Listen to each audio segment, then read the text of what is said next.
Welcome to episode 9 of season 2 of Back to the Futures, the official podcast of the Futures Collegiate Baseball League, presented by Changeup. I'm Matt Satilli. I am joined, as always, by my co-host, Owen Shadrick.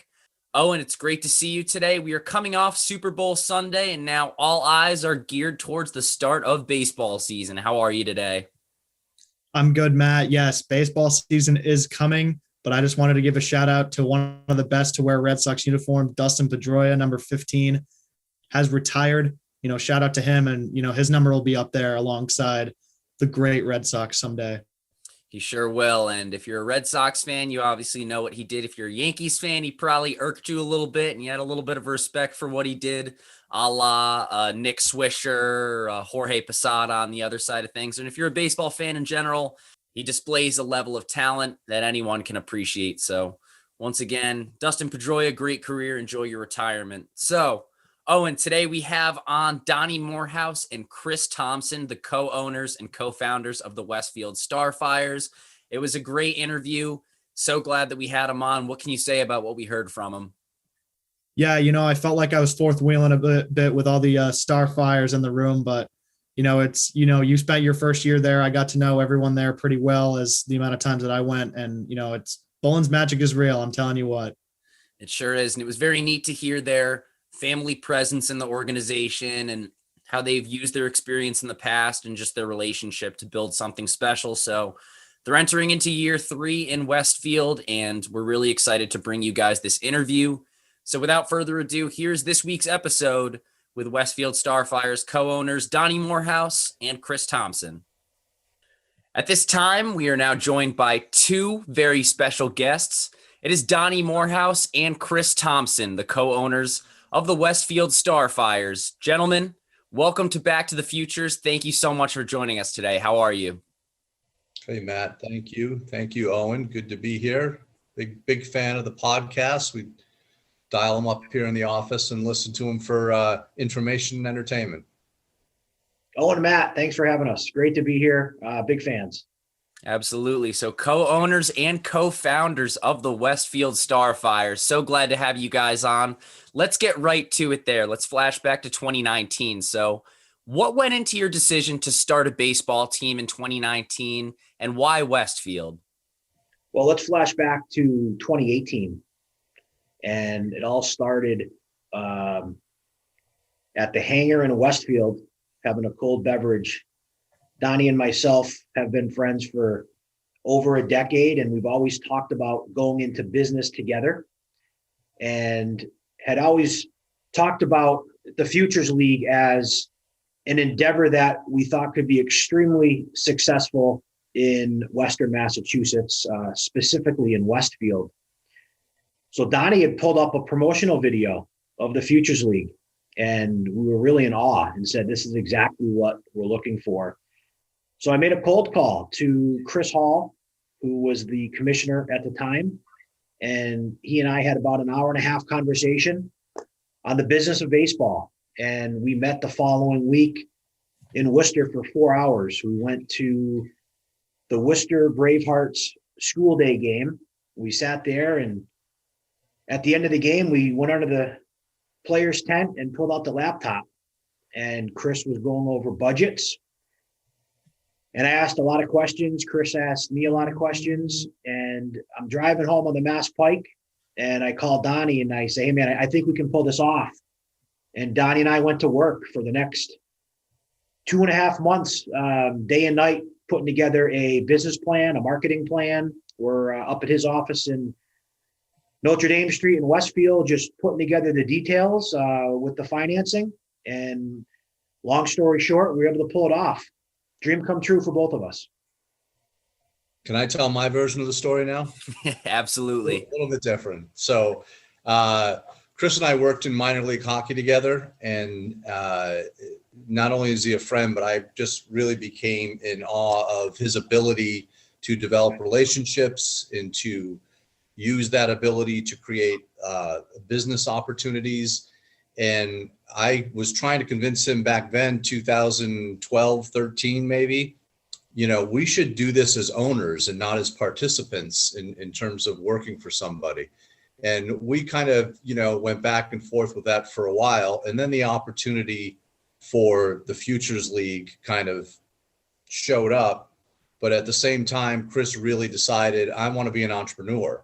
And without those two things happening together, this thing doesn't happen. So for me, I mean, we did sort of discuss this over a beer at the hangar, but for me, it really started when Chris said, I want to own my own thing. I want to do my own thing. And that launched it for me, because that's an asset that does not become available every day.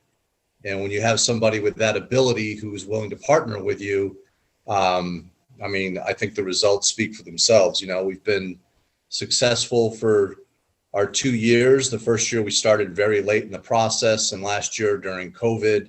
And not only have we been able to keep this thing afloat, but we really think we're making some great inroads in summer collegiate baseball. So that's my version of the story. It will all be in the book someday, Donald. Yeah. I love it. You guys better send a copy our way, because that'll be a heck of a story. But yeah, you might be in it. You were our first broadcaster at Bullens Field. Well, it was my pleasure, CT, and it was such a fun summer. So it's great to hear the backstory of it. And why the Futures League? There are a lot of baseball circuits around. You mentioned the summer collegiate model is growing, but why specifically that level of baseball? And what have you guys seen from the Futures League that makes this operation worthwhile? Well, for me, I've got, as got 3 boys that all played baseball here in Westfield. And my oldest, Evan, was at Westfield State when I first heard about the Futures League. And oddly enough, it was Frank Cronella who has worked with us. He played for the Pittsfield Suns.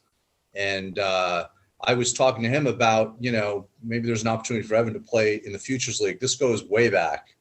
So I always knew about it in the back of my mind, and very interested in minor league sports and sports franchises. So I've always kind of kept my eye on the different leagues, different opportunities. Baseball works in Westfield. And so the idea is, how do we take something that we know works in Westfield and bring in a franchise? The footprint of the Futures League had a giant hole in it in Western Mass. You've got Pittsfield up here. At the time you had Bristol, and now New Britain down here, Worcester. So there's this big hole in the footprint, and that sort of kind of got the ball rolling in terms of, why did we really view the Futures League as the right opportunity for us? For me, Owen and Matt, it was the business model that attracted me to summer collegiate baseball in New England. When you look at the Stadium League, as we are known, Holman Stadium, obviously Chris English in Brockton does a tremendous job.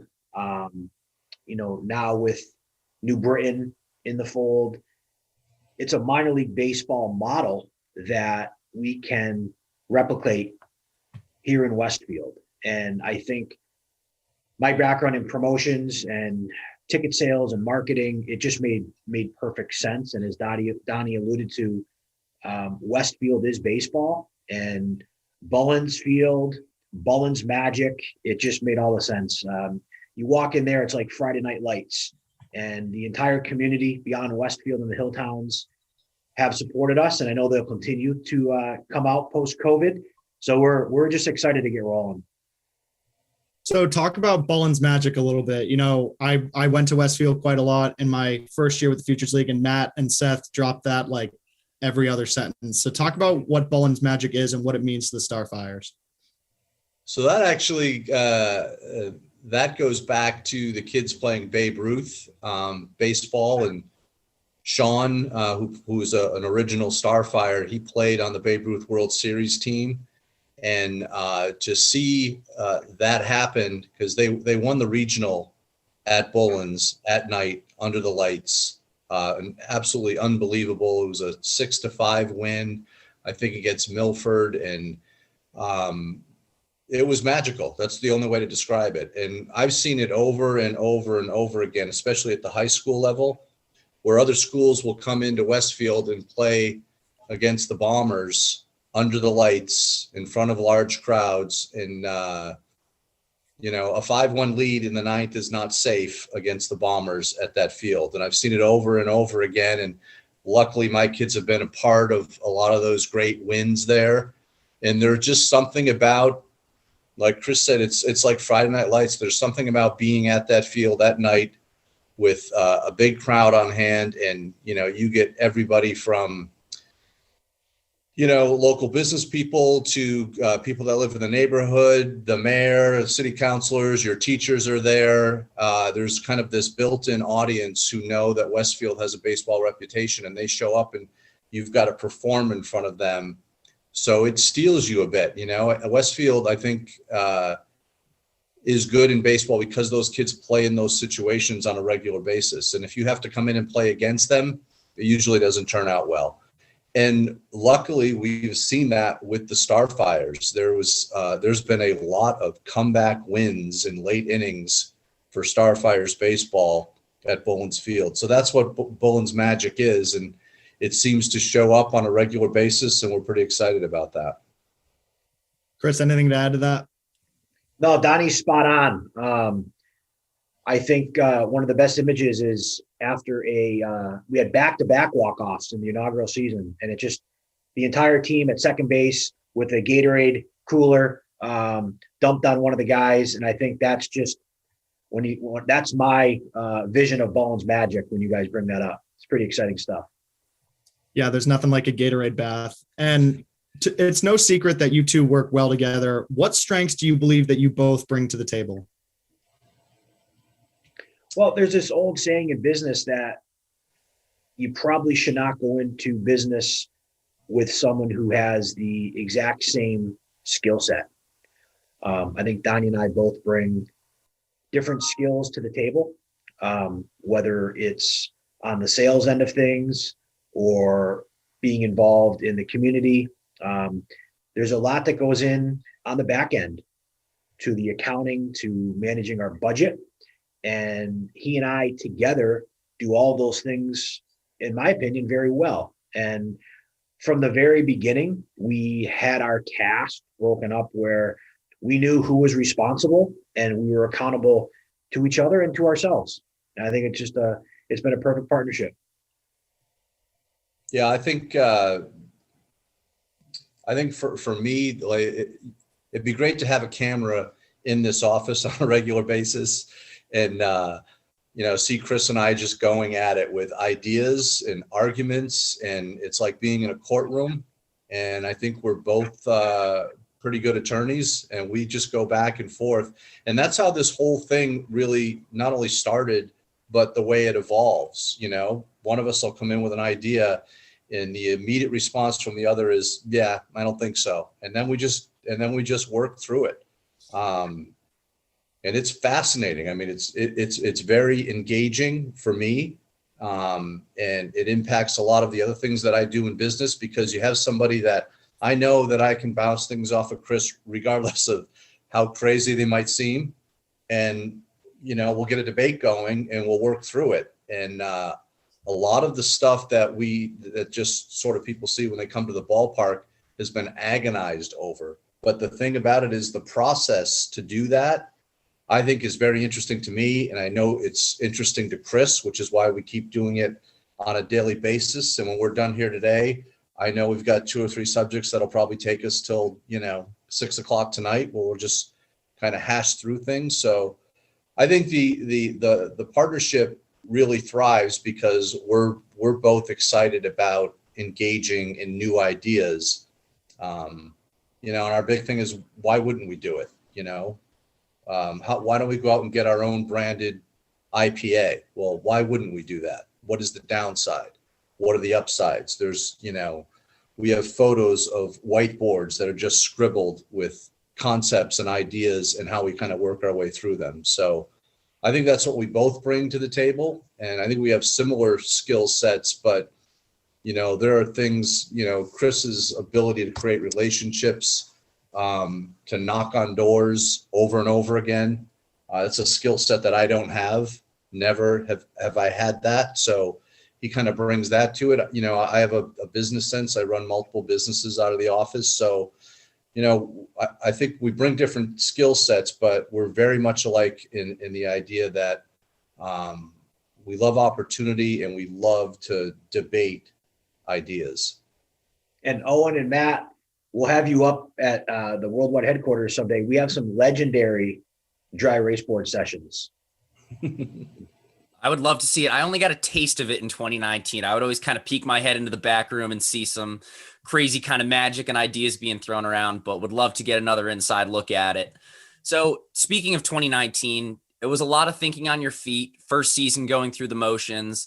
And then 2020 came, wasn't the year that everyone expected, but we still were able to play baseball. You guys brought in Hunter Golden, director of player personnel, to help bring in players and assist Evan in that whole process. But, overall, what were the biggest changes from year one to year two? Well, you make a great point with Hunter. We were having a roundtable wrapping up 2019 with Frank Cronella and Evan and others. And we kept coming back to the roster and the process by which the Starfires recruit players. And I have been friendly with Hunter and his family for over a decade. Just a great guy. He's Mr. Moneyball in Western Massachusetts. He's the best baseball mind west of Fenway Park. And it was a call to Hunter and said, "Hey man, we need some help." So we sat down, and he's done this his whole life. He's won back-to-back championships in summer collegiate baseball in the NECBL.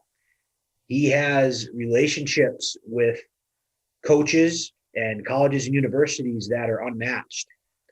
It's a lifetime of equity that he's built up.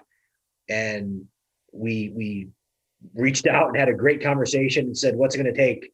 So Hunter, to his credit, had to pivot 2 to 3 times on the roster during COVID, as you can probably imagine, with the host family situation. So we went from players coming in from all over the country, living in downtown Westfield, to, all right, we need more local and regional talent that can perhaps drive to Bullens Field for home games. And that was a challenge, there's no doubt, and talking to their families. But the relationship that Hunter and Evan have is just great to see how they work together. Donnie and I stay out of the baseball. They call us when they need something or when they have a crazy thought, but we really kind of want them to take the lead and run a professional baseball organization. We'll take care of the rest. So he's been a huge asset to us. And if you guys can also talk about some other major challenges that you guys faced. I mean, COVID definitely threw a wrench into operations. Just talking through stuff that you guys had to adapt and really get ready for that start day whenever it was going to be announced. Well, Donnie and I have a really good relationship with the city of Westfield. And the ownership groups around the league came together early on and said, we have to find a way to get the season off the ground. So we worked with the governor's task force on economic development and worked very closely with the Board of Health locally here in Westfield, as well as Mayor Humison, and just found a way to present our COVID-19 readiness plan to reopen Bullens in a safe manner. We put a lot of time, a lot of effort, a lot of agony. We had to pivot. We talk about the baseball side with the roster. We had to pivot multiple times on our budget and our business plan and our marketing efforts because, if there was going to be a season, could we have fans? What happens with the concessions? How many games? Everything's based on a full season budget. And we were really ramping up for year 2 to be our real first season, because season 1 was so rushed getting it off the ground in 90 days. We had a lot of new promotions in the pipeline, a lot of new initiatives that we were looking to get off the ground. So there was a lot of challenges, and we found a way to work through it. Yeah. And, you've talked about the first 2 seasons, but how about this upcoming season in 2021? What can you tell us about preparations? We've seen the social media presence has been very good. Shout out to Kenny. We were talking about him before we got on here. So what can you tell us about your preparations for 2021? Yeah, I think we're going to carry over some of the plans that we did have for last season, but there's going to be a whole new kind of presence at the ballpark. So you're going to know something's going on at Bullens Field when you drive, within 2 blocks of the area. So we have some ideas for the presentation of the game pregame. Obviously, we've got that beer garden, which we've added a new pavilion to that. So that's going to give us some opportunities to do some VIP and corporate outings. We have a lot of in-game things that we're going to add to the mix as well. Really, over the last 2 years, we've just played baseball. We played baseball. We've tried to provide some entertainment with music in the beer garden, not last season, but the season before. So I think you're going to see the true vision that we had for Starfires baseball at Bullens Field when we go into 2021. And the goal for us is to finally launch our mascot. So we have some preparations in place there. We've added to our staff. You mentioned Kenny on the social media side. Annalise Eck will be coordinating our group sales and fan experiences, and Tyler Amonte on the sales side. So we're ready to go. We're vested. We have a long-term lease with the city of Westfield for Bullens Field. It's a 15-year agreement, and this is a long-term venture for us. Well, it seems like you guys are definitely going to be cut out for the long game, and so excited to see, like you mentioned, Stella Starfire. I missed that music in the beer garden, getting ready for games over in right field. So lot of good things in the works. Now, a quick follow-up. You talked about Mayor Humison. How important is that relationship both with the town and with town officials to make sure you guys are on the same page and all working together towards a common goal, to whether it's to play baseball, to get fans, to make sure that everyone's in agreement for all the stuff that goes on behind the scenes? So Mayor Humison has been a friend of the program from the beginning. So Donnie had mentioned a new pavilion down in the beer garden.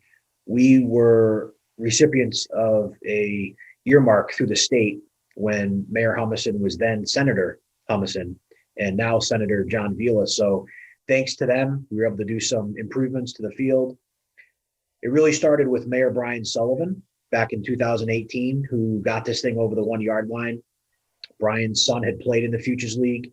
He's a Westfield guy, baseball family. So he understood the importance of having a Futures League team in this market. It's kind of a big deal to Westfield. City Hall in general has been I'm sometimes lost for words how supportive that they've been between licensing and the Board of Health and the building inspector. I mean, there's a lot that went into this, not just getting the franchise off the ground when we were looking to win an RFP to have an official lease, but during COVID, the fire department, the local, Westfield PD, they've all stepped up and asked, what can they do to help? And sometimes navigating the local government process can be extremely time consuming, and there's a lot of layers to local government. We have found a way to navigate that and to get things done quickly. And that's due to, Donnie being a Westfield guy, raising the kids here. The two of us have just kind of gone in and made them partners and made them part of the decision-making process. Listen, there's no egos here. This is a Westfield venture, and we're fortunate to have those guys on our side for sure. Yeah, I would agree. And partnership is a great word. And they've been eager to be partners with us. As Chris said, navigating the licensing process alone is a full-time job, but with the people working in City Hall that, saw what we were trying to do, and they've been very engaged in helping us do that. It's been a great partnership, and it continues because, we're going to obviously, as we grow this, we want to do more things at the field. We'll need more support from the city of Westfield. And this is just a great place to do business. And I think particularly when the business is baseball. Yeah, absolutely. Westfield in general has been an important part of your guys' development, and we're very fortunate to have them on our side. And Last summer, you guys were nicknamed the Western Mass All-Stars by many people, including Donnie, your son, Evan, on this podcast. How much pride do you take in starting a team in Western Mass and giving back to the community? I think that's tremendously important. And, you know, when Chris and I were looking at this originally in 2018, there were 23 Westfield athletes playing college baseball from D1 all the way down to D3. And so this area, and particularly this town, was turning out pretty impressive college baseball players. If you expand that to Western Mass, Northern Connecticut, you're talking about some of the best players in Division I baseball. And we were able to get those guys to play on the team last season. And it was just great and I've been watching a lot of them since they were 12 years old. So it was great to see them come together and play on a team together and have some success in, you know, at Bullens Field as a unit.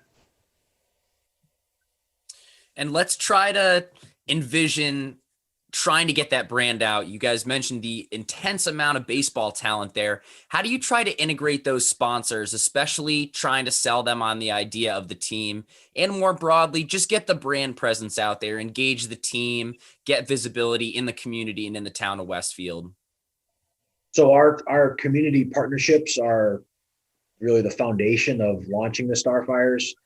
We have a lot of loyal corporate partners like Westfield Bank and folks like Westfield Gas and Electric and Whip City Fiber who like to activate our partnerships. One example would be KFC. So we had our strikeout at Bullens Field last summer. For every K, KFC would donate $10 to the Westfield Boys and Girls Club.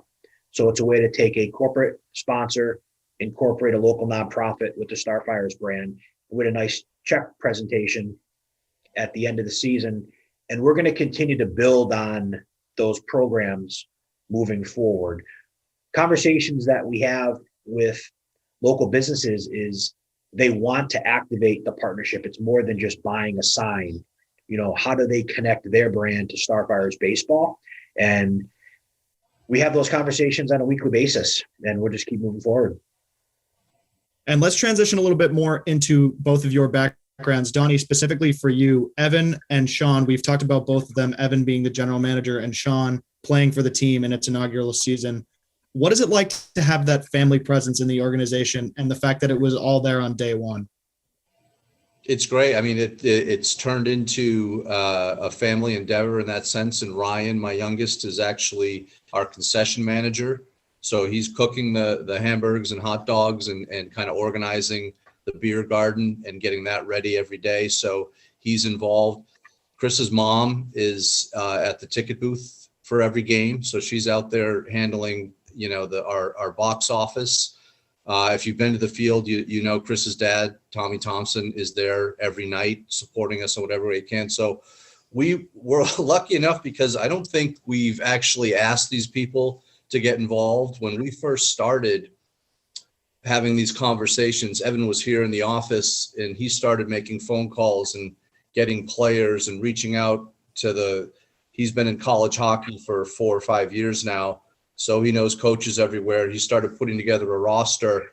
And Chris and I said, you know, he's putting all this work in. Maybe we should hire him, you know. Sean was sort of a natural fit because he's a collegiate baseball player from Westfield. But he is doing more work for us now. He managed our COVID plan last year. So he was at the gate organizing and executing our COVID plan for everybody that came into the ballpark. And in the off season, he's been doing a ton of work for us, helping us build databases and being another sort of sounding board. So it's great. You know, anytime that you can incorporate people around you that you trust and you have faith in, that makes it a lot easier to sort of take risks and keep moving forward. Before we return to our interview with Donnie Moorhouse and Chris Thompson, once again, we wanted to give a big shout out and thanks to Changeup, one of the FCBL's cornerstone sponsors. Changeup is a cutting-edge, player-centric pitch and performance management application By comprehensively and accurately tracking pitch activity and capturing critical in-game performance data, Changeup helps baseball coaches protect their pitchers from overuse and helps players reach their full potential safely. During the 2020 season, FCBL teams reaped the benefits of the Changeup application, including the ability to keep college coaches informed on what and how their players are doing here in the FCBL. Coaches and parents at all levels, Little League, AAU, high school, and the collegiate level, take notice. Changeup is the clear choice to ensure your pitchers aren't being thrown too much or too often and are getting proper rest. In addition, Changeup's analytics function helps coaches and players understand each pitcher's current performance thresholds and helps inform training protocols to get your players to the next level. The Futures League is bringing you tomorrow's baseball superstars today. Changeup is helping make sure those superstars travel safely and as far as possible on their personal baseball journeys. Are you ready to join the Changeup revolution? For more information, visit Changeup's website, www.changeup.io. That's www.change-up.io. Changeup. Every pitch counts. We now return to our interview with Donnie Moorhouse and Chris Thompson. Yeah, and going to Bullens Field and seeing Tommy Thompson, he's a Bullens staple, and we love that family presence around there. So CT, both your parents and your kids and Donnie, the whole Moorhouse family. It's a family experience for sure. So you guys both have extensive backgrounds in both business and in sports. Now, this is to broadly categorize it, but CT, a lot of the sports marketing side of things. Donnie, a lot of broadcast media, some print, some broadcasting. So if you guys can just tell us about those backgrounds and then offer a note on how you feel like it's helped you in this operation. Yeah, interesting question. We both have diverse but very relevant backgrounds in this business. So I started working for a sports marketing agency, Wolf Associates at the time, and Bobby Orr was the managing partner. So I managed some grassroots programs with Carlton Fisk and Dave Winfield. Long story short, after 9/11, Wolf Associates closed their doors. So I had spent 4 years within the marketing department of the American Hockey League, working with all the teams in US and Canada and getting a sense for how all of those franchises operate. Some were owned by NHL clubs, others were small market, independently owned franchises. So clearly some were mom and pop operations and others were corporate. Really wanted to get into sales. So I had an opportunity to work for Bruce Landon. And Bruce was the founder and owner of the Springfield Falcons at the time. So I had a chance to work with Bruce for over 11 years and then joined the leadership of the Springfield Thunderbirds. We launched a brand in downtown Springfield with MGM when the Falcons were sold. And as Donnie alluded to, really wanted to get into ownership and never knew how to own a business, but kind of watched Donnie from the sidelines and how he navigated being an entrepreneur. And that's where I think my experience working on the team and the league side has, given us a leg up to get some cool initiatives in place here in Westfield.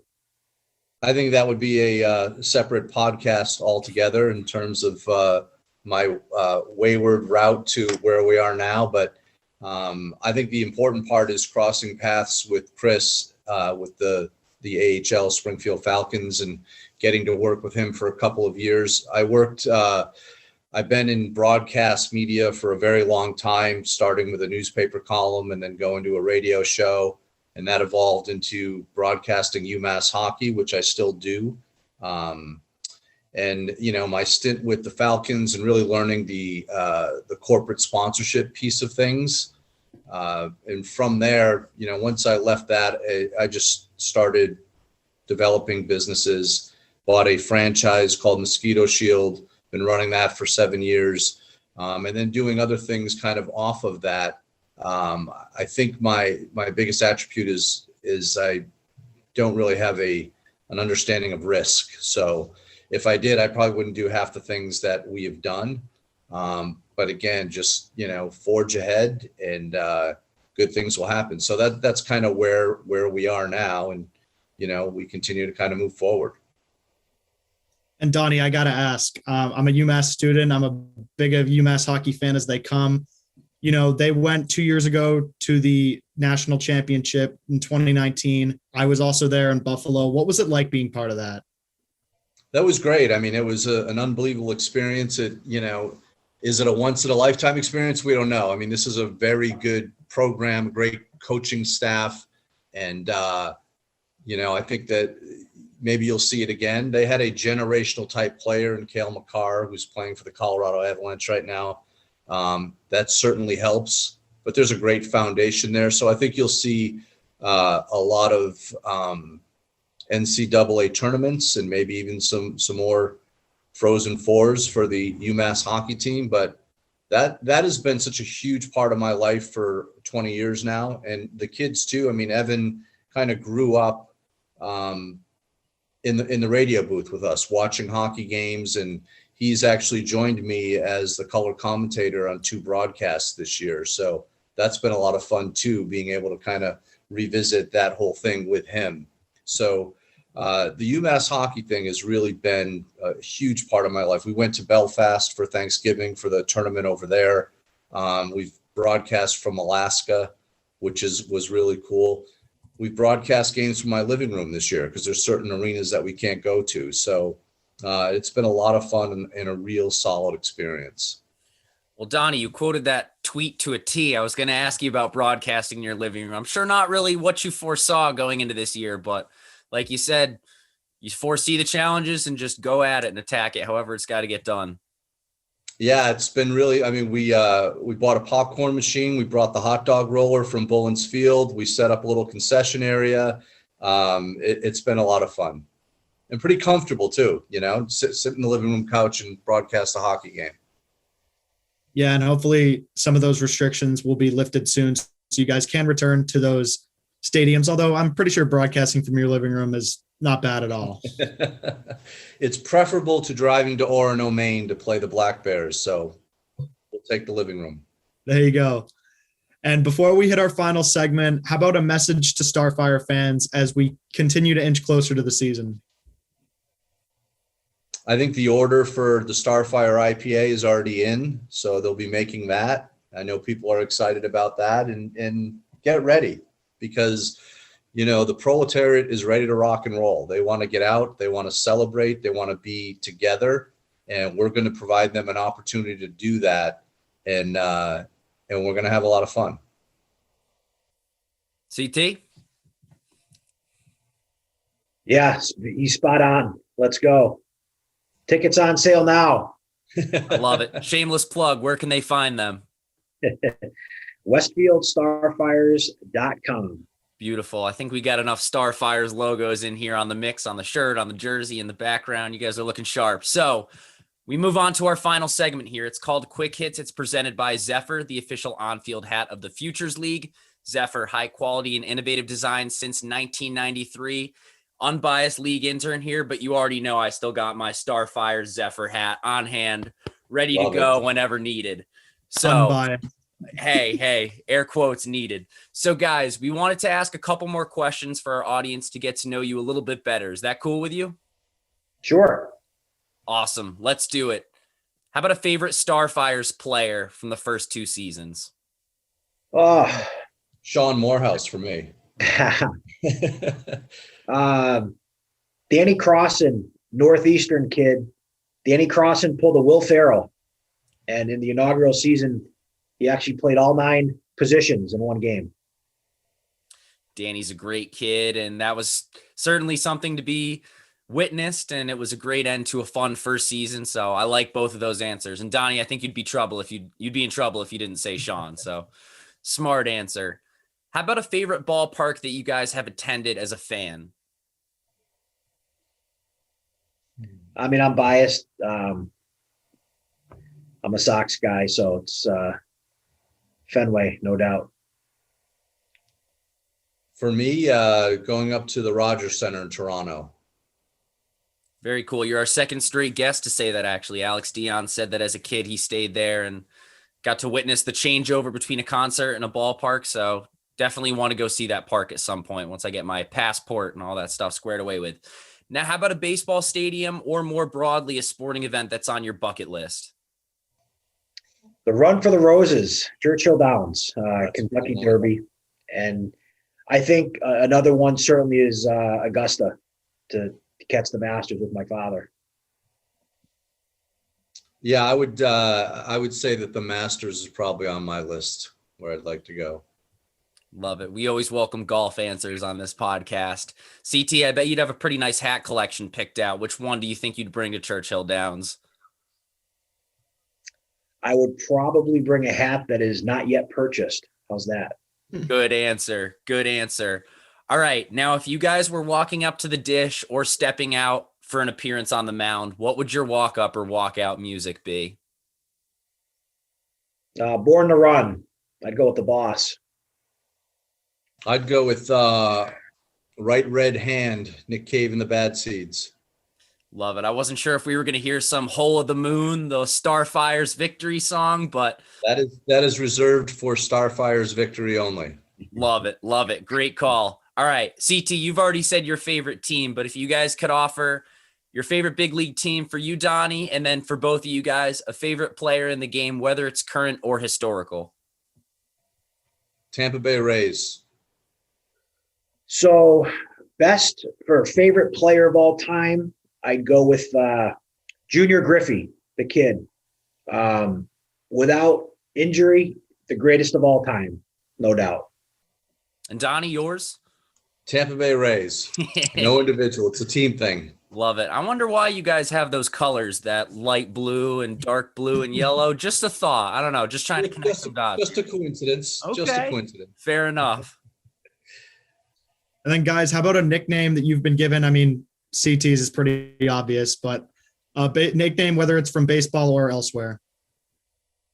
Well, somebody in my house changed our Netflix profile to Donnie Baseball. So I guess that's what it is. There's only, when I walk in, there's only one Donald, and you're looking at him right now. That's my nickname for him, the Donald. The Donald, I love it. And are you guys superstitious at all?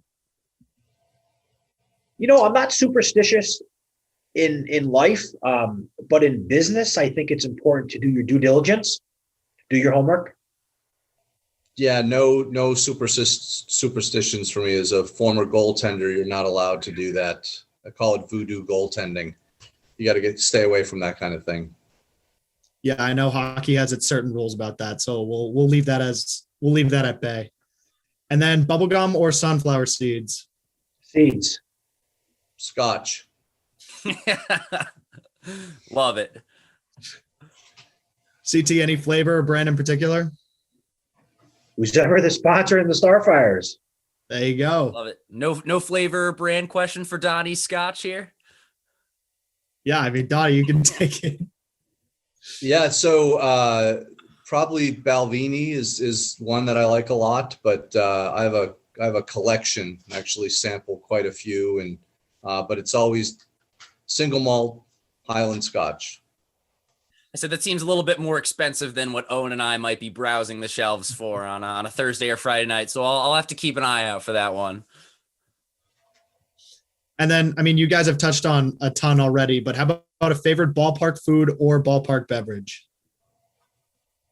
Fenway Frank for me. Starfire IPA. I had a feeling that was going to be the beverage answer. And then lastly, how about a favorite all-time baseball memory? For me, that's Kitsap, Washington, with the Westfield Babe Ruth team going out there for the World Series. That was just an incredible trip. I think for me, it was just playing youth baseball growing up and having my dad as my coach and having him coach, our West Springfield All-Star team.